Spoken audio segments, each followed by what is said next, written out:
Quand on s'intéresse à la fois à la cosmologie et au trou noir, ce qui est mon cas, il y a une interface absolument fascinante entre ces deux domaines, apparemment distincts, puisque les trous noirs sont des phénomènes à l'échelle relativement locale. Le trou noir ordinaire se crée par exemple par l'effondrement gravitationnel d'une étoile massive, ou éventuellement des trous noirs géants au centre des galaxies, tandis que les modèles de Big Bang, décrivant l'évolution de l'univers et son éventuelle naissance, entre guillemets, naissance, au cours d'un événement un petit peu singulier il y a 13,8 milliards d'années, ça c'est donc l'univers à l'échelle globale. Et on commence à envisager des modèles dans lesquels il y a eu un avant Big Bang.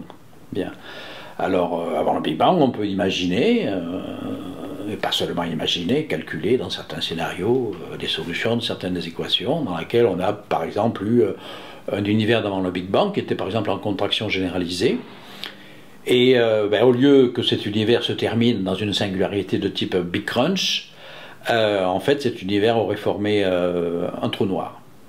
Alors après, maintenant, la théorie des trous noirs nous dit que dans certaines solutions, lorsque un effondrement gravitationnel produit un trou noir, le trou noir, vous savez, c'est une sorte de déformation, un puits gravitationnel qui se creuse dans le tissu élastique de l'espace-temps, le fond d'un trou noir n'est pas nécessairement bouché. Il peut produire ce qu'on appelle un trou de verre, wormhole en anglais, qui est en fait une sorte de tunnel. Bon, les termes ne sont pas très appropriés.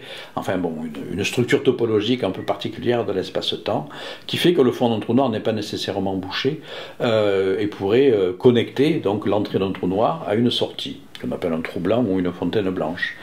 C'est assez tentant d'imaginer que finalement notre univers à nous, notre Big Bang, c'est la sortie d'un trou de verre, d'un trou noir qui se serait formé dans la période d'avant le Big Bang. Donc ça fait partie de quelques hypothèses qui ont été étudiées par quelques chercheurs, que notre Big Bang lui-même pourrait être issu finalement d'un trou noir.